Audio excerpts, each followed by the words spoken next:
നിരവധി കുടുംബങ്ങൾ ഈ കടലാക്രമണം മൂലം തങ്ങളുടെ വീടും ഭവനവും ഒക്കെ നഷ്ടപ്പെട്ട് ദുരിതാശ്വാസ ക്യാമ്പുകളിൽ കഴിയുന്നുണ്ട്.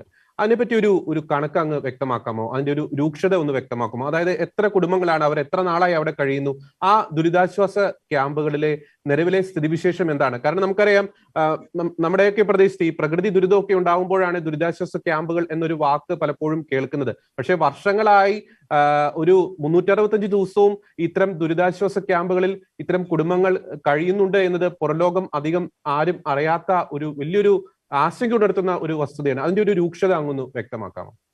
ഇപ്പോൾ ഏതാണ്ട് 300-ലേറെ കുടുംബങ്ങൾ ദുരിതാശ്വാസ ക്യാമ്പിലുണ്ട്. അതില് കുറച്ച് കുടുംബങ്ങൾ തീർച്ചയായിട്ടും അല്പമെങ്കിലും ബന്ധുക്കളുടെ ഒരു സഹായമോ അല്ലെങ്കിൽ വാടക കൊടുക്കാൻ ശേഷിയുള്ളവരാണെങ്കിൽ അങ്ങനെ കഴിയുന്നുണ്ട്. കൃത്യമായിട്ട് റവന്യൂ ഡിപ്പാർട്ട്മെന്റ് കയ്യിൽ കണക്കുണ്ട്, പക്ഷെ അവര് കണക്കില്ല എന്ന് നടിക്കുമെന്നുള്ളതാണ്.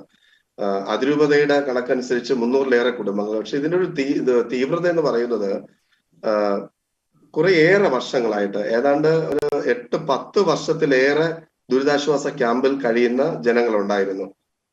ബഹുമാനപ്പെട്ട മേഴ്സിക്കുട്ടിയമ്മ ഫിഷറീസ് മന്ത്രിയായിരുന്ന സമയത്ത് വലിയ സ്യൂവേജ് ഫാമിനകത്ത് ഏതാണ്ട് 132ഓളം കുടുംബങ്ങൾക്ക് ഫ്ലാറ്റ് നിർമ്മിച്ചു നൽകി. അവരും 5-6 വർഷത്തിലേറെ ദുരിതാശ്വാസത്തിൽ കഴിഞ്ഞതിന് ശേഷമാണ് അവർക്ക് ഫ്ലാറ്റ്.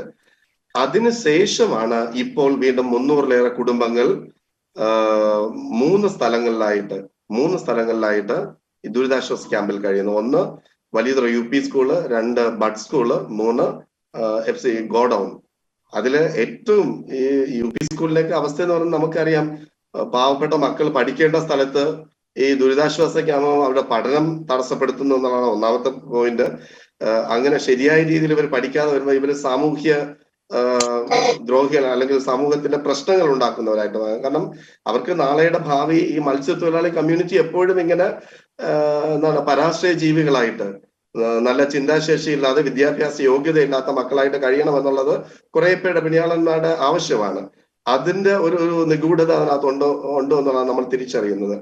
രണ്ടാമത് ബഡ് സ്കൂൾ ഞാൻ സൂചിപ്പിച്ചതുപോലെ സർക്കാർ അങ്ങനെ വളരെ താല്പര്യപൂർവ്വം തുറന്നു കൊടുത്തതല്ല. ഒരു ഗതിയും ഇല്ലാതെ വന്നപ്പോ നല്ല മഴയുണ്ട്, ശക്തമായ കടലാക്രമണമുണ്ട്.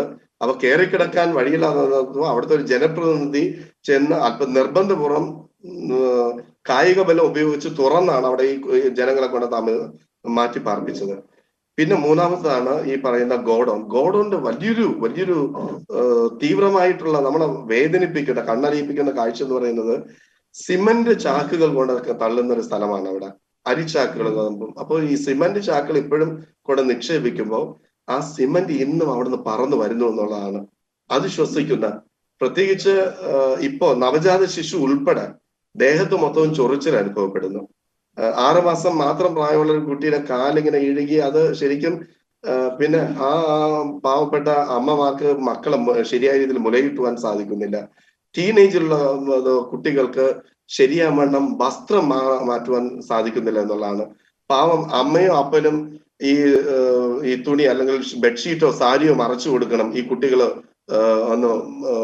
വസ്ത്രം മാറണമെങ്കിൽ. ഇതിനേക്കാളും ഭയാനകമായിട്ടുള്ള, ഞങ്ങൾ അവിടെ സന്ദർശിച്ചപ്പോൾ മനസ്സിലാകുന്നത്, അവിടെ ടോയ്ലറ്റ് ഒന്ന് കംപ്ലീറ്റ് ആയി കഴിഞ്ഞാൽ അത് നിറച്ചു കൊടുക്കുവാനുള്ള ഒരു എന്ന് പറയുമ്പോൾ ഈ മനുഷ്യോചിതമല്ലാത്ത അവസ്ഥയിൽ കഴിയുമ്പോൾ അടിസ്ഥാന സൗകര്യം പോലും, കുടിവെള്ളം ലഭ്യമാക്കുന്നില്ല, ടോയ്ലറ്റ് ഫെസിലിറ്റീസ് കൊടുക്കുന്നില്ല. അതുകൊണ്ടാണ് ഞങ്ങൾ ശക്തമായിട്ട് പറയുന്നത്, ഇനിയും ഞങ്ങളോട് നിഷേധാത്മകമായിട്ടുള്ള സമീപനം സ്വീകരിക്കുവാനാവില്ല. അടിയന്തരമായിട്ട് ഞങ്ങൾക്ക് മനസ്സിലാകുന്നത്, മറ്റു ജില്ലകളിലൊക്കെ ഇങ്ങനെ ദുരിതാശ്വാസ ക്യാമ്പിൽ കഴിയേണ്ടി വരുന്നവര് അവര് വാടക സർക്കാർ തന്നെ കൊടുത്ത് മാറ്റി പാർപ്പിക്കുന്നുണ്ട്. അപ്പൊ തിരുവനന്തപുരം പ്രദേശത്തുള്ള മത്സ്യത്തൊഴിലാളി മക്കളോട് അല്ലെങ്കിൽ സമൂഹത്തോട് ഒരു ചിറ്റമ നയമാണോ? രണ്ടാനമ്മയുടെ മക്കളാണോ ഞങ്ങളും നികുതി കൊടുക്കുന്നുണ്ട്. ഏറെ പ്രത്യേകിച്ച് മനസ്സിലാക്കേണ്ടത്, കേരളത്തിന്റെയും കേന്ദ്രത്തിന്റെയും സമ്പദ്ഘടനയില് നിർണായകമായിട്ടൊരു പങ്ക് സംഭാവന നൽകുന്നവരാണ്. ആഴക്കടൽ മത്സ്യബന്ധനത്തിന് പോയി, തീരദേശ മത്സ്യബന്ധനത്തിന് പോയി മത്സ്യസമ്പത്ത് രുചികരമായിട്ടുള്ള, ഒരുപക്ഷെ ഈ മറ്റ് അന്യ സംസ്ഥാനങ്ങളിൽ നിന്നും മായം കലർന്ന മത്സ്യം വരുമ്പോഴും തിരുവനന്തപുരം തീരദേശത്തുള്ള മത്സ്യത്തൊഴിലാളികളുടെ പ്രത്യേകത എന്ന് പറയുന്നത് പരമ്പരാഗതമായിട്ടുള്ള മത്സ്യബന്ധന രീതി ഉപയോഗിച്ചുകൊണ്ട് തിരുവനന്തപുരത്തിന്റെ ആഴക്കടലിലും നല്ല മത്സ്യസമ്പത്ത്, വൈവിധ്യമാർന്ന മത്സ്യങ്ങൾ കിട്ടുന്ന, അത് പിടിച്ച് നഗരവാസികൾക്ക് കൊടുക്കുമ്പോഴും ഇതിന്റെ കൂടെ ഒന്ന് കൂട്ടിച്ചേർക്കേണ്ടത് ഓഖിയില് മുറിവേറ്റ് കഴിയുന്ന ഉറ്റവരും വള്ളങ്ങൾ നഷ്ടപ്പെട്ടു അങ്ങനെ മുറിവേറ്റ് കഴിയുമ്പോഴും 2018-ലും 2019-ലും പ്രളയമുണ്ടായപ്പോൾ ആ മുറിവ് ഉണങ്ങുന്നതിന് മുൻപ് ഈ പാവപ്പെട്ട മനുഷ്യർ ഓടിയിറങ്ങി രക്ഷയ്ക്ക് വേണ്ടി.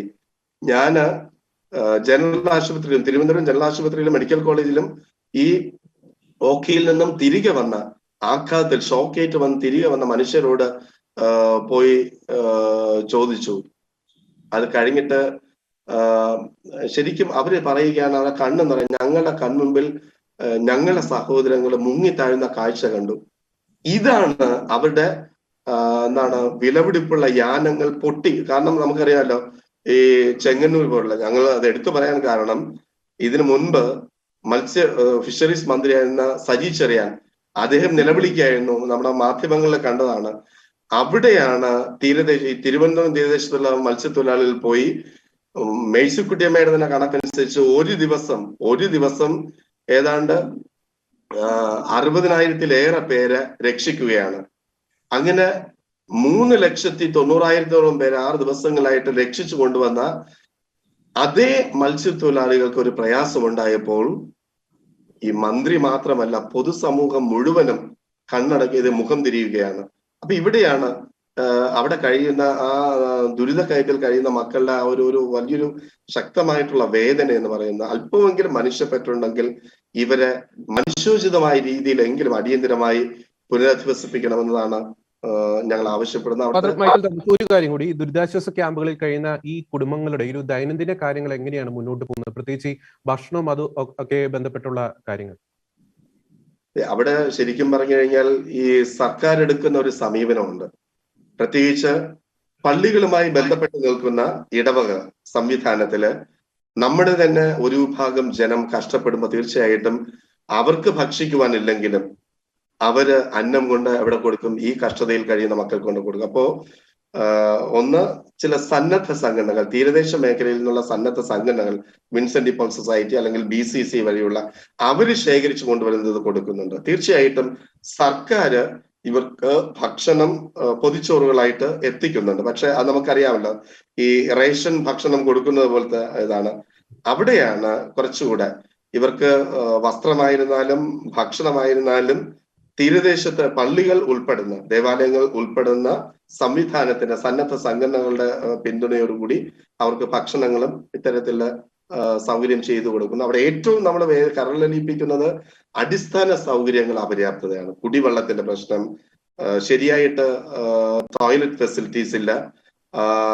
മറ്റൊന്ന് ശരിക്കും ആരോഗ്യപരമായിട്ടുള്ള സാംക്രമിക രോഗങ്ങള്.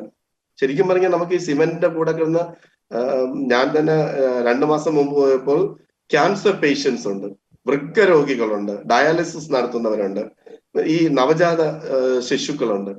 അവിടെ നമുക്ക് വളരെ വളരെ വേദനാജനകമാണ്. ഒരു ക്യൂബിക്കൽ 10 അടി വീതിയുള്ള ആ ഒരു ക്യൂബിന് അകത്താണ് ചിലപ്പം അതിനകത്ത് 2 കുടുംബങ്ങൾ കഴിയുന്നവരുമുണ്ട്. കാരണം ഒരു വീട്ടിൽ ഒന്നിൽ കൂടുതൽ കുടുംബങ്ങൾ, നമ്മുടെ തീരദേശത്തിലൊരു ജനസാന്ദ്രതയുള്ള തീരദേശ ഗ്രാമങ്ങളുടെ സവിശേഷതയാണ്. അതേ അവസ്ഥയിലാണ് ഇവിടെയും കഴിയുന്നത്.